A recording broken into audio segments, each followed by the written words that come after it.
eu droit les amis cet après-midi à un super match à Anfield entre Liverpool et City qui pourrait décider peut-être plus tard de la Première Ligue, en tout cas une Première Ligue cette année avec Arsenal qui est plus serré que jamais. Ça fait bien longtemps en tout cas qu'on n'avait pas vu une lutte pour le titre avec trois équipes en plus de ça qui se tenaient en si peu de points et en tout cas avec 3 fois rien. Un calendrier en plus qui s'annonce ultra chargé avec Arsenal et City qui s'affrontent à la fin du mois. Mais vraiment aujourd'hui en termes de spectacle et d'intensité, d'occasion et en tout cas de frissons, on a été servi. On a quand même eu aujourd'hui une très belle équipe de City qui a bien commencé son match mais qui au fur et à mesure du match s'est un peu éteint sous l'intensité de Liverpool, qui a eu du mal au départ à sortir du pressing, en tout cas de la construction et aussi de la domination de City, mais qui une fois s'était mis en place, avait ajusté tactiquement son positionnement, a su dépasser les premiers rideaux défensifs de City pour leur faire mal dans la verticalité, dans la profondeur, apporter aussi des actions placées avec des transitions rapides qui auraient pu faire tomber City en première mi-temps bien plus d'une fois, mais globalement chaque équipe se sont rendus coup pour coup et c'était magnifique. On avait ce duel tactique comme d'habitude entre Klopp et Guardiola qui vraiment rayonne au-delà du terrain et qui vraiment montre, à l'instar d'un Real Barça, un classico anglais franchement digne des événements qu'on aime en tout cas voir. Et de ce genre de match-là, on aimerait les voir tous les week-ends. Même si on a eu des joueurs aujourd'hui qui n'ont pas été forcément à la hauteur de l'événement. Je pense à Haaland, je pense à De Bruyne. De Bruyne, il a fait une passe D sur le corner qu'il a tiré avec toute sa malice au premier poteau avec Ake qui va dévier un peu le défenseur. Stones qui se projette comme si c'était bien travaillé à l'entraînement, il tire à bout portant, ça rentre, mais globalement, Kevin De Bruyne, il a pas eu la même activité qu'on a vu ces derniers temps, ou du moins depuis son retour de blessure, il a pas eu cette activité comme aujourd'hui un Foden, un Alvarez par exemple, ou un Bernardo Silva qui lui, pour ce dernier, a beaucoup défendu, beaucoup attaqué, beaucoup percuté. De Bruyne, il a eu cette bonne, en tout cas, initiative dans les 15-20 premières minutes, mais dès que la période de domination de City était passée, il a fini un petit peu par devenir pas un fantôme non plus, mais à disparaître petit à petit au point que Guardiola le sorte. Il était pas content de sortir, c'est peut-être légitime vu le statut qu'il a dans l'effectif, mais c'est vrai que au bout d'un moment, Guardiola voulait chercher autre chose, avec un profil peut-être plus athlétique, comme un Jérémy Doku par exemple, qui aurait pu commencer ce match de base vu l'état de forme dans lequel il est en ce moment, mais c'est aussi intéressant de faire entrer un joueur comme ça en deuxième mi-temps quand l'équipe adverse est censée être fatiguée. Je dis bien est censée être fatiguée parce que là on voit clairement que Liverpool est parti cette saison pour gagner un maximum de choses qui sont tous liés à leur entraîneur Klopp qui va arrêter normalement avec Liverpool et peut-être globalement sa carrière à la fin de la saison, et globalement pour sa dernière à Liverpool ils veulent lui rendre hommage avec un maximum de trophées. Ils ont déjà remporté une Coupe d'Angleterre, ils sont encore qualifiés dans la deuxième, il y a encore l'Europa League où ils sont déjà quasiment en quart de finale, et la Première Ligue ça pourrait être magnifique pour en tout cas dire adieu à Klopp en Première Ligue. Et globalement, ils ont une débauche d'énergie qui même en l'absence de certains blessés importants, comme Gravenberch, il y a aussi Jota, Matip, il n'y avait pas Robertson, pas Alexander-Arnold, etc. T'as quand même des joueurs très jeunes comme Bradley, etc. Comme il s'appelle, t'as aussi Elliott qui sont toujours là, qui montrent à quel point ils sont très bons. Il manque aussi Kirsty Jones par exemple, qui est important ces dernières saisons. Globalement, il manque pas mal d'éléments sur le banc et tout, et sur le terrain, mais les mecs se donnent à 300% et t'as pas l'impression qu'il y a des absents. Parce que regarder City dans le blanc des yeux comme ils l'ont fait aujourd'hui, même si c'était à domicile, globalement, il n'y a pas beaucoup d'équipes qui le font. City, pour leur contester le pressing, cette intensité, ce jeu et surtout avoir plus d'occasions qu'eux à la fin du match, franchement, faut se lever tôt. Le Real Madrid l'an dernier, ils se sont fait massacrer parce qu'ils n'étaient pas capables d'avoir assez d'intensité. Contrairement au match aller où il y avait eu 1-1, où c'est les Real Madrid qui avaient eu plus d'impact à domicile, mais après à l'extérieur, ils s'étaient fait poutrer. Là, Liverpool, à Anfield, ils ont su, au fur et à mesure du match, monter en puissance avec les ajustements tactiques de Klopp qui permet encore une fois de briller tactiquement contre Guardiola, où je crois que leur bilan l'un contre l'autre est super équilibré. Mais globalement, Guardiola aujourd'hui avait tout bon parce que City, dans ce 3-2-4-1 que vous connaissez bien, avec Stones qui est notamment ultra brillant et qui montre à quel point Guardiola, au-delà du fait qu'il a toujours des équipes multimilliardaires en tout cas gérées ou multimillionnaires par rapport aux autres, ou simplement que Guardiola a peut-être la chance d'avoir un bel effectif pour remporter des trophées, il sait avoir des trouvailles comme ça tactiques qui sont ultra impactantes et qui montrent que c'est un gars qui sait faire progresser ses joueurs, tout comme il a fait passer des paliers importants à Foden par exemple et à d'autres joueurs. Mais là, John Stones, c'est notamment l'image de City qui est ultra impactante, dans le sens où au-delà de son but, le mec est partout, en défense, aux côtés de la construction, c'est l'un des premiers relanceurs, il apporte cet équilibre avec Rodri, ce surnombre au milieu de terrain, cette capacité à faire déjouer l'adversaire et l'empêcher de sortir, en l'étouffant étouffant par un positionnement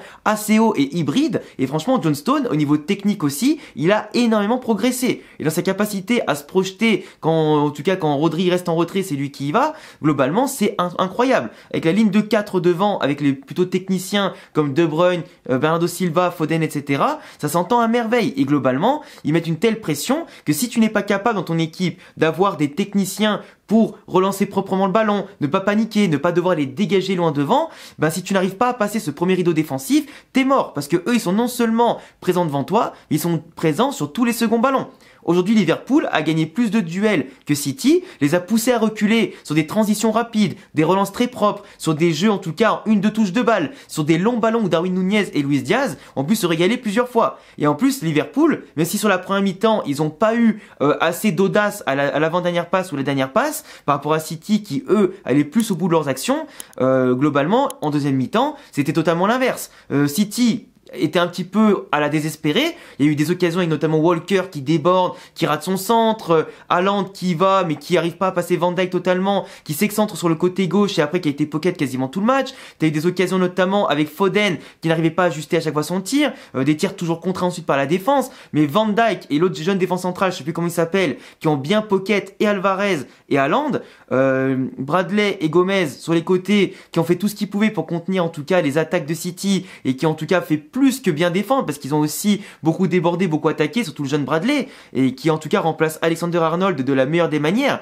Mais c'est vrai que Liverpool, dès qu'ils ont retrouvé Endo au cœur du jeu, que Szoboszlai était un peu plus concerné, que Elliott au lieu de partir à l'avant, il revenait plutôt dans l'axe pour faire déjouer City en tout cas avec plus de nombre au milieu de terrain, bah ça allait beaucoup mieux. Déjà, ça allait beaucoup mieux. McAllister, qui avait aussi cette, quand on appelle ça, cette tranquillité sur le penalty pour marquer, au-delà, il a eu une belle activité. D'ailleurs, il aurait pu avoir penalty sur lui dans les derniers instants. Jérémy Doku, qui met le pied à ce niveau-là, à un moment donné, c'est penalty.